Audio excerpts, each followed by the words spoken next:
Do you really have cancer? You lost half of your breast after the surgery, but you're not getting better at all. You know what they say, sickness starts with the mind. My husband then filled a bowl full of cold water in the middle of winter, and the next thing I knew, he was dumping that cold water at me with great force. When I was stunned by what had just happened, You better quit it with that look before I come back, and you better fix that cancer with your guts. Understand? he yelled at me and went off to work. I still remember the look on my husband's pale face the next time I saw him. My name is Michaela. I'm 50 years old and a housewife. I have a family of 3. My husband William, who I went to college with, and our only daughter Beth, who has already left home.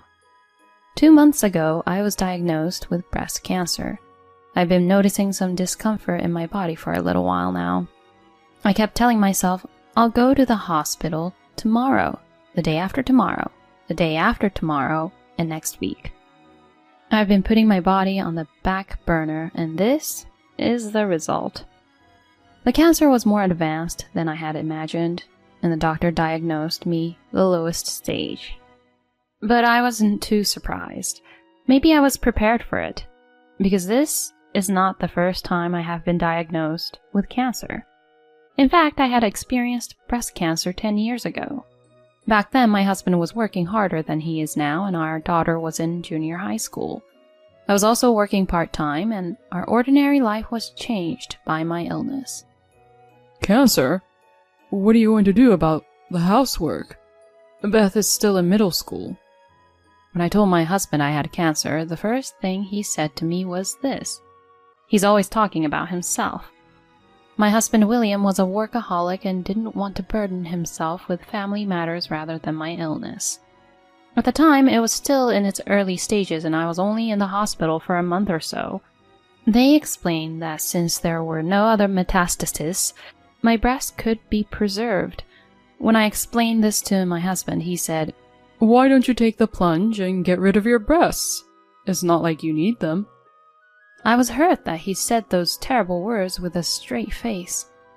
I was only 40 years old at the time, and removing my breasts was a difficult decision for a woman to make. I chose to ignore my husband's words and preserve my breasts. While I was in the hospital, my mother-in-law Lauren helped me with the house. That too was something my husband forced her to do, so she did it reluctantly. While I was in the hospital, I received daily calls from my daughter on my phone saying, Mom, come home soon. Grandma is so mean to me, I can't take it. My mother-in-law is a serious old-fashioned person, and she yelled at my daughter when she was seen walking down the street with a man when she didn't know. When I checked with my daughter later, she said she was just returning home with some of her classmates after club activities. Lauren was the kind of person who would get angry over such a trivial matter. I felt sick when I heard that she had even mentioned the color of my daughter's underwear after seeing her laundry. When I contacted my mother-in-law directly about this, she said, Who do you think you owe to be in the hospital? You think you're so important. She snapped at me. I tried to talk to my husband about it, but he just said, I don't care. My husband's company has many company events, and the employees are close with each other and their families. Even the president and his wife, the managing director, came to visit me in the hospital, but my husband never showed up. Divorce had often crossed my mind, but I was worried about whether I would be able to get custody of my child, as I had little financial security, and my parents had already passed away, so I had few people I could rely on. The most important reason was that if something happened to me, I would know what would happen to my daughter. 10 years have passed since then. I have been in good health with no recurrence of cancer and no major illnesses. Beth, my daughter, graduated from college and moved out to live on her own. She is struggling with a job she is not used to, but seems to be enjoying it. A few years ago, I quit my part-time job and became a stay-at-home mom. No, it was more correct to say that I had to quit. My parents-in-law's house was within walking distance from my house. My father-in-law died of illness a few years ago, and I was left to take care of him mostly by myself.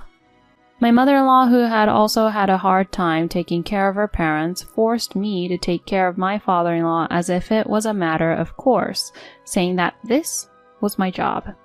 My mother-in-law said she didn't want to take care of my father-in-law, and she didn't want to be involved in that kind of work.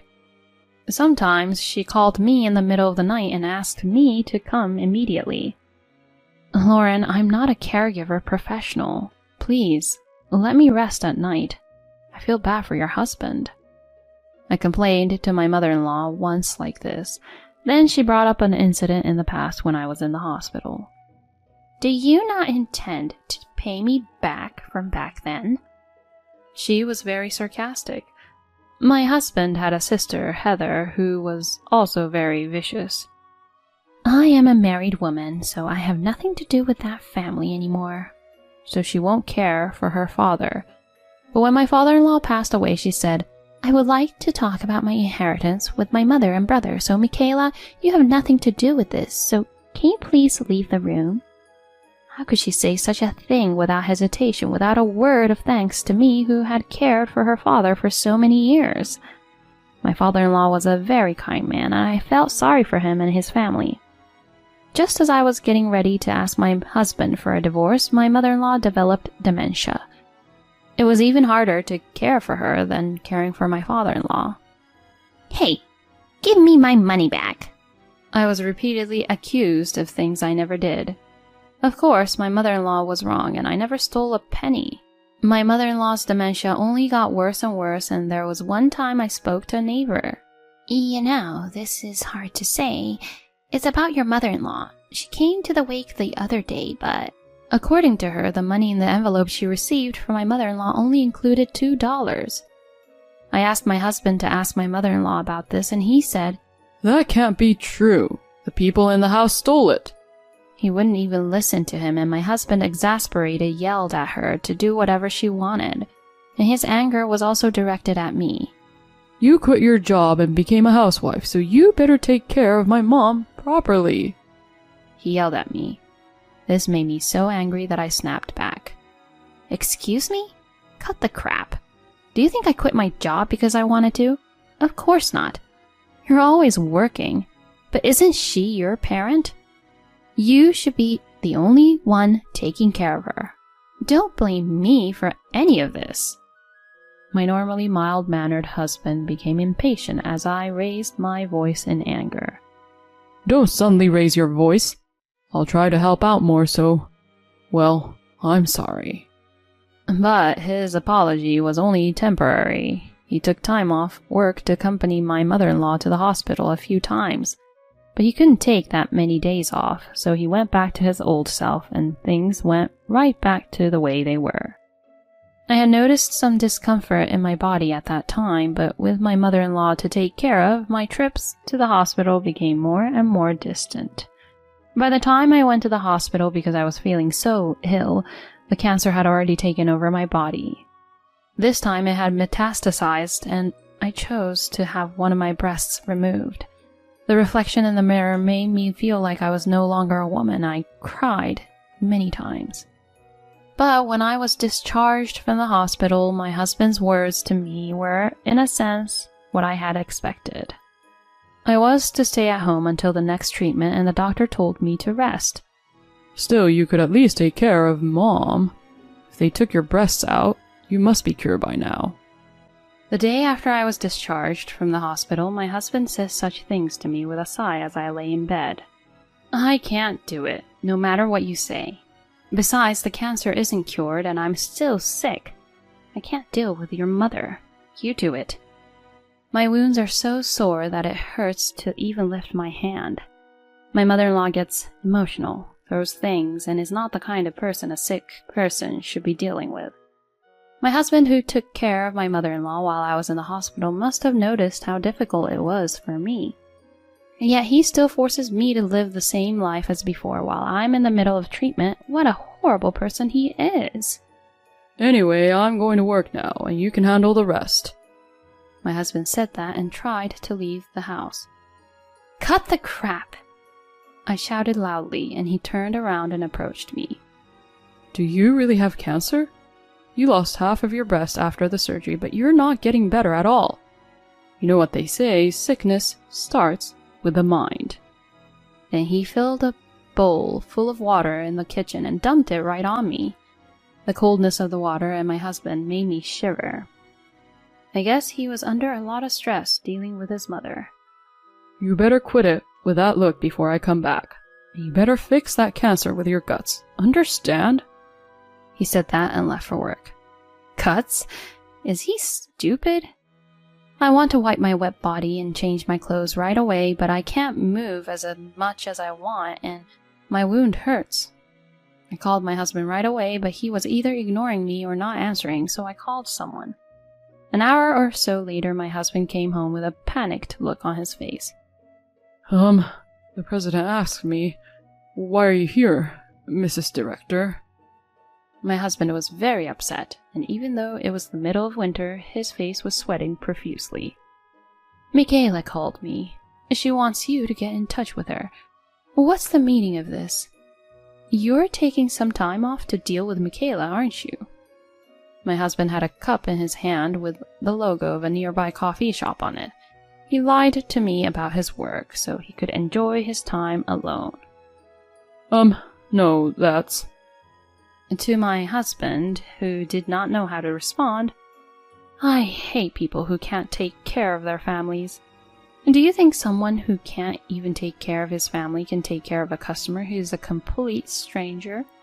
Michaela has been asking me for advice for a long time. We are similar in age and we are very close. My husband looks at me as if he's never heard of such a thing before. June, the managing director, and I are only 1 year apart in age, and we both have a daughter, so we have become friends. When I got the call and rushed over to visit her, I was surprised. The front door was unlocked, and Michaela was soaking wet. When Michaela told me her story, all I could feel was resentment. I told her that she should leave you.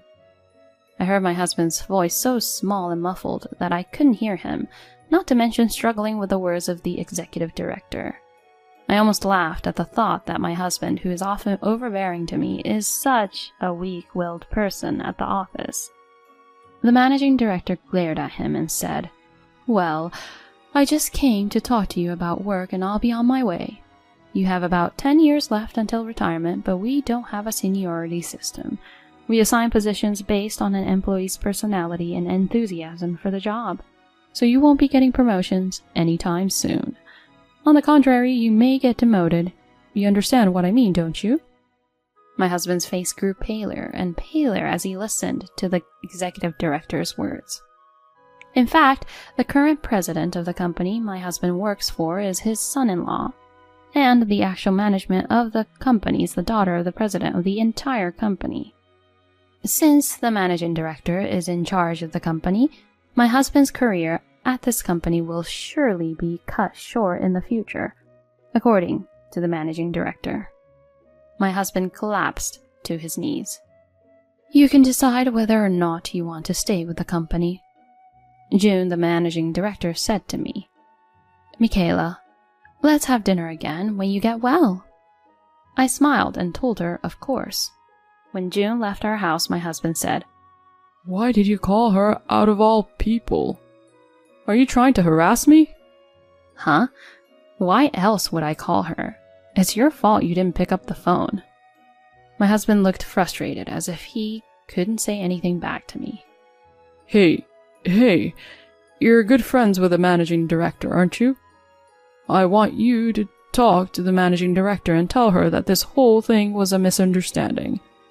Without my income, you'd be in trouble too." He looked at me with eyes like he was hanging on for dear life. I just silently looked down at my pathetic husband. "I know. Let's leave Mom to my sister. We took care of everything when Dad was still around. Then she should take care of Mom this time. Then you can start a new second life with me." I broke away and laughed. I wanted to tell you something when I got out of the hospital. My husband's eyes lit up at my words. "Tell me anything," he replied so happily, and I said to him, "Please, divorce me." I looked my husband straight in the eye and said coldly, "Did you think I was going to beg you for something? Hearing the word divorce, my husband widened his eyes. Why? Is all he could say from the shock. Did you think I didn't know what was going on? I heard that you called Beth the first day I was admitted to the hospital and tried to get her to take time off work to take care of you and your mother. Don't you dare make fun of me. When I got the call from my daughter, I was gutted. This idiot husband was going to make our daughter take time off of work to take care of his mother. My daughter obeyed my advice to ignore him, and when she didn't respond, my husband gave up and was left to deal with his mother. I had resigned myself to the fact that this was my destiny in life, but I still don't want to live like this. How could someone who treats even his own parents like an obstacle in his life be so nice to me, a stranger? I don't want you in my life from now on. Get out of my sight right now. My husband must have been widely irritated by my nonchalant tone. What can you do without me? You are sick and unemployed. My husband yelled at me. Don't worry, I'm here. Out of the corner of my eye, my daughter Beth was standing there. I'm the one who called her. Hey, shouldn't you be at work? Working people can't take time off work easily. Beth ignored my husband's words and immediately went over to me. Mom, I'm sorry I'm late. I've got a cab waiting for us. Let's go. She quickly and lightly packed my luggage and was about to leave the house. Beth, you've always been so selfish. I sent you to college, you ungrateful bastard. My husband was furious. What? You sent me to college? You told me not to go to college, so I took out a loan and worked so that I can go. Your memories are falling out along with your thinning hair. Beth giggled as she looked at the top of my husband's slightly thinning head. I couldn't help but giggle at Beth's words. My husband's face turned bright red, perhaps embarrassed, but I was no longer afraid of this man. I'm sure you're going to have a tough time soon with your former subordinate becoming your boss and your personal life being taken care of by your selfish mother. I'll be able to live a peaceful life with my beautiful daughter. Of course, I won't let my illness get the better of me. Suck on that. And from Beth, my daughter, you may be my father, but I don't consider you one. You treated my mom like a slave. You won't even help me when my grandma says horrible things about me, and I don't want a father like that, and I don't want to see you anymore. With a triumphant look on my face, I left the house with Beth. In the cab, I tell Beth, I'm sorry, Beth. I know I'm going to cause you a lot of trouble.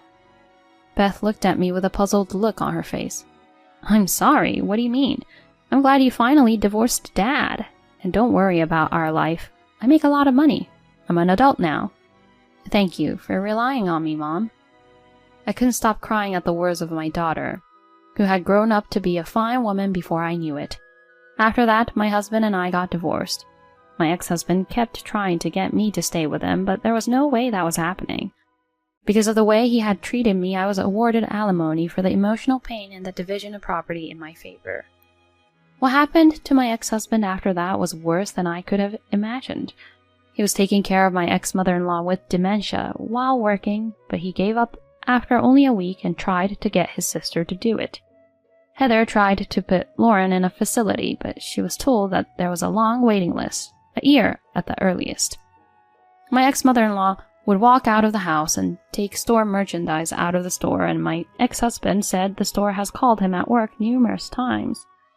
William began to make more mistakes because he's not sleeping enough, and his former subordinate has been promoted for supervisor, and he was finally offered to work shorter hours. His income has dropped considerably, and he started living together at his sister's house, but you can hear their bickering every day from the house. One of the neighbors contacted Heather, and it seems that the siblings are now taking care of their own parents even though they don't want to. But it's my ex-mother-in-law, so it's not going to be easy, but I hope they have a hard time.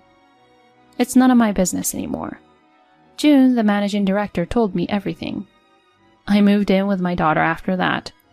I finished the rest of my treatment, and now I'm under observation with regular checkups, and I've lost a lot of my energy, so I'm taking time off to do housework and light exercise. I hope to be able to go back to work when things settle down. Recently, I received a call from my ex-husband, whom I have blocked from receiving calls with a blocked number. Michaela, I'm sorry. I'm having a hard time every day and I'm sick with the flu. Please, help me. To this sick, middle-aged man who is sobbing on the phone, I said, I see.